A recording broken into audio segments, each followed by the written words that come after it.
हमारे छोटे से विलेज में, जो पहाड़ों के बीच बसा था और ऐसा लगता था मानो वे आसमान को छू रहे हों, कई कहानियां थीं। कुछ खुशगवार थीं, कुछ सैड। लेकिन एक कहानी ऐसी थी जो सिर्फ विस्परों में कही जाती थी, एक कहानी जो अंधेरे से जुड़ी थी। यह थी शून्य बिंदु की कहानी। बड़ों का कहना था कि यह एक शापित जगह है जो घने मना किए गए फॉरेस्टों में छिपी है। उनका मानना था कि यह ऐसी जगह थी जहां समय खुद एक कैदी था, एक ऐसे लूप में फंसा हुआ जहां से कोई भाग नहीं सकता था। वहां कोई चिड़िया नहीं चहकती थी, कोई पत्ता गिरने की हिम्मत नहीं करता था। ऐसा लगता था जैसे दुनिया उस एक खास जगह पर अपनी सांस रोके हुए थी, हमेशा शांत और मोशनलेस। शून्य बिंदु का डर हर रात विलेज पर एक घने कोहरे की तरह छा जाता था। लोगों के पास अपनी कहानियां थीं, हर एक दूसरी से ज्यादा स्केरी। एक आदमी ने दावा किया कि उसके दादा ने उस जगह के पास एक शिकारी को हवा में गायब होते देखा था, जो मिट्टी में अपने स्टेपों के निशान छोड़ गया था। एक और ममूविया ने उस जगह के ठीक ऊपर आसमान में नाचती अजीब रोशनी की बात की, ऐसी रोशनी जो तारे या इंसान को पता किसी भी चीज जैसी नहीं थी। ये कहानियां सबको दूर रखने के लिए काफी थीं। जंगल के उस हिस्से की ओर जाने वाला रास्ता ओवरग्रोन था, पीढ़ियों से इस्तेमाल नहीं हुआ था। यह हमारी जिंदगी के नक्शे पर ऐसी जगह थी जिसे हम सब ने मिलकर इरेज करने का फैसला किया था। एक राज जिसे हम अपने साझा डर के बोझ तले दबाने के लिए सहमत हुए थे। किंवदंती कहती थी कि जो कोई भी शून्य बिंदु में कदम रखने की हिम्मत करेगा, वह दुनिया के लिए हमेशा के लिए खो जाएगा। उनका एग्जिस्टेंस साफ हो जाएगा, जैसे किसी पेज से एक वाक्य मिटा दिया गया हो। वे उस मोशनलेसता का हिस्सा बन जाएंगे, समय के जमे हुए बगीचे में एक शांत स्टैच्यू। यह विचार ही फियरावना था। यह सिर्फ जंगल में खो जाने के बारे में नहीं था, यह जीवन के प्रवाह में अपनी जगह खोने के बारे में था। डर इतना गहरा था कि विलेज के सबसे साहसी लोग भी शून्य बिंदु का जिक्र होने पर अपनी नजरें झुका लेते थे। यह हमारे विलेज की किताब का एक मना किया गया अध्याय था, जिसे हर कोई जानता था, लेकिन कोई भी जोर से पढ़ने की हिम्मत नहीं करता था। इस डर ने हमारे जीवन के चारों ओर एक सीमा बना दी, एक रेखा जिसे हमने कभी पार नहीं किया। जंगल विशाल और सुंदर था, लेकिन उसका एक बड़ा हिस्सा एक रहस्य बना रहा, इस भयानक किंवदंती से प्रोटेक्टेड। बच्चों को ज्यादा दूर भटकने के लिए चेतावनी दी जाती थी, और बड़े अक्सर ऑ और ड्रेड के मिश्रण से गहरे जंगल की ओर देखते थे। शून्य बिंदु सिर्फ एक जगह से ज्यादा था। यह हमारे विलेज की कहानी में एक किरदार था। यह खलनायक था, रहस्य था, गहरा राज जो हमें याद हाट आता था कि दुनिया में कुछ चीजें शायद बेहतर होती हैं अगर उन्हें अनडिस्कवर्ड छोड़ दिया जाए। यह अज्ञात की एक लगातार शांत याद हाट आता था, जो हमारी परिचित दुनिया के किनारे से ठीक परे मन फेरा रहा था। लेकिन हमारे विलेज में एक लड़का था जो दुनिया को अलग तरह से देखता था। उसका नाम आरव था। उसके लिए एक रहस्य फेरने की वजह नहीं थी, यह एक निमंत्रण था। विज्ञान उसका सबसे अच्छा दोस्त था और जिज्ञासा उसकी पाथदर्शक थी। जब दूसरे बच्चे लुका छिपी गेमते थे, आरव अपनी बुकों में व्यस्त रहता था, तारों, गुरुत्वाकर्षण और ब्रह्मांड के अजीब तरीकों के बारे में पढ़ता था। उसका मानना था कि हर रहस्य का एक जवाब होता है, एक तार्किक स्पष्टीकरण मिलने का इंतजार कर रहा होता है। शून्य बिंदु की कहानी, जिसने बाकी सबको फेरा दिया था, उसके दिमाग में आग लगा दी। उसने कर्स की कहानी नहीं सुनी, उसने एक वैज्ञानिक पहेली सुनी जो हल होने का इंतजार कर रही थी। आरव घंटों शून्य बिंदु के बारे में सोचता रहता था। क्या यह एक मजबूत चुंबकीय क्षेत्र वाली जगह हो सकती है, या शायद एक अजीब भूवैज्ञानिक संरचना वाला क्षेत्र जो परसेप्शन को प्रभावित करता है? उसने नोटबुक्स को थियरीज और सवालों से भर दिया। विलेज के बड़े उसे देखकर सिर मुंवाते थे। जिज्ञासा बिल्ली को मार देती है बेटा, वे कहते थे। लेकिन आरव बस विहुमिद्रता से मुस्कुराता था। उसका मानना था कि जिज्ञासा मारती नहीं, यह नई खोजों को जीवन देती है। उसे अज्ञात से डीप कनेक्शन महसूस होता था, एक पुल उस जगह की ओर जहां से बाकी सब भागते थे। उसके लिए शून्य बिंदु के चारों ओर का डर सिर्फ एक दीवार था, और वह यह देखने के लिए दृढ़ था कि दूसरी तरफ क्या है। एक शाम अपने फ्रेंडों के साथ बैठे हुए शून्य बिंदु का विषय फिर से अरोज। उसके फ्रेंडों ने वही फियरावनी कहानियां साझा की, उनकी आंखें डर से चौड़ी थीं, लेकिन आरव खड़ा हो गया। मैं विश्वास नहीं करता, उसने घोषणा की। मैं विश्वास नहीं करता कि समय बस रुक सकता है। कोई वजह होनी चाहिए, एक वैज्ञानिक रीजन, और मैं ही उसे विल फाइंड। उसके दोस्त उसे ऐसे देखने लगे जैसे वह पागल हो। शून्य बिंदु पर जाना अनथिंकेबल था, लेकिन आरव ने एक वादा किया था, सिर्फ अपने फ्रेंडों से नहीं बल्कि खुद से। वह ट्रूथ चाई का पता लगाएगा, नो मैटर व्हाट। उसका वैज्ञानिक दिमाग तब तक शांत नहीं बैठ सकता था जब तक उसने विलेज के डर को तथ्यों से बदल नहीं दिया।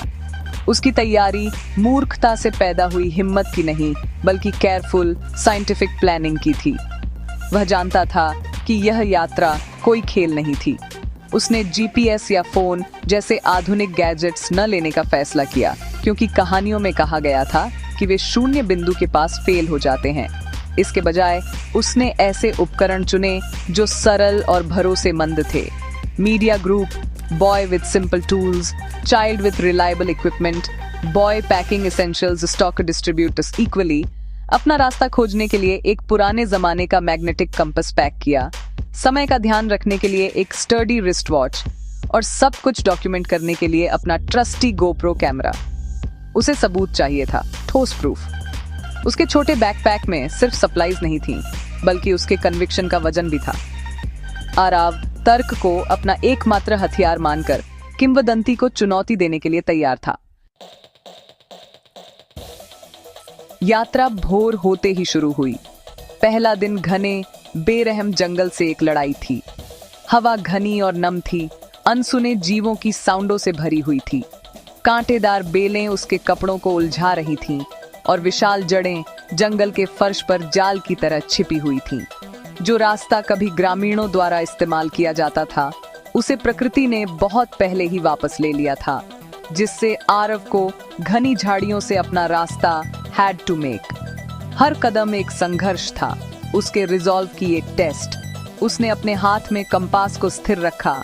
उसकी सुई इस हरे भ्रमित करने वाले मेज में उसका एकमात्र भरोसेमंद दोस्त थी। वह एक ऐसी भूमि में एक मार्ग बना रहा था जिसे पसंद से भुला दिया गया था। दूसरे दिन तक परिदृश्य नाटकीय रूप से रिप्लेसने लगा। घना जंगल खड़ी पत्थरीली ढलानों में चेंज्ड। तापमान गिर गया और हवा पतली और ताजी हो गई। आरव ने खुद को खतरनाक पहाड़ी दर्रों में नेविगेट करते हुए पाया, जहां एक भी गलत कदम उसे नीचे गहरी घाटियों में गिरा सकता था। एक कोल्डी तीखी हवा उसके चारों ओर गूंज रही थी, अपने साथ बर्फ के पहले कण ला रही थी। उसे विशाल बोल्डर पर चढ़ना पड़ा और संकीर्ण दरारों से होकर गुजरना पड़ा। उसकी मांसपेशियां थकान से दर्द कर रही थीं। दुनिया यहाँ विशाल और खाली महसूस हुई, और पहली बार उसके दिमाग में संदेह का एक छोटा सा टुकड़ा क्रेप्ट हुआ।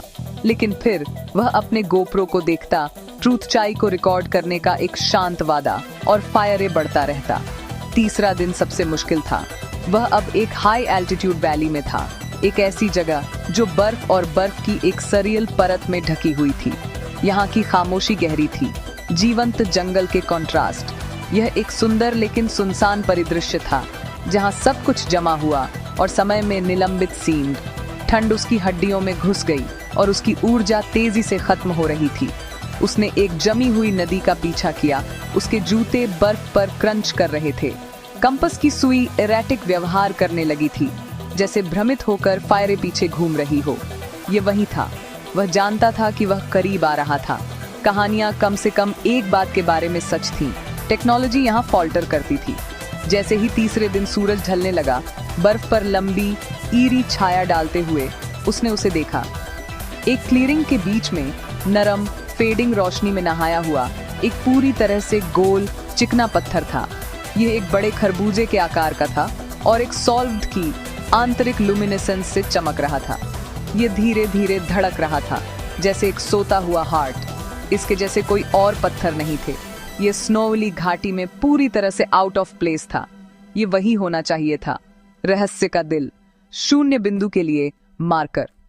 आरव का दिल उसकी छाती में धड़क रहा था, डर और एक्सिलरेशन का मिश्रण। उसने उसे ढूंढ लिया था। वह ग्लोते पत्थर के पास सावधानी से पहुंचा। उसके जूते ताजी बर्फ में कोई आवाज नहीं कर रहे थे। उसके चारों ओर की हवा अलग महसूस हुई, भारी और मोशनलेस। ऐसा लगता था जैसे वह एक बुलबुले के अंदर कदम रख चुका था, बाकी दुनिया से डिफरेंटली। उसने अपना गोप्रो अरोसेया, उसकी लाल रिकॉर्डिंग लाइट मंद रोशनी में एक छोटी बहादुर बीकन थी। उसने कैमरे में बात की, उसकी आवाज एक फुसफुसाहट थी, पत्थर का वर्णन करते हुए, हवा में अजीब ऊर्जा, जिस तरह से रोशनी उसके चारों ओर मुड़ती हुई सीन्ड।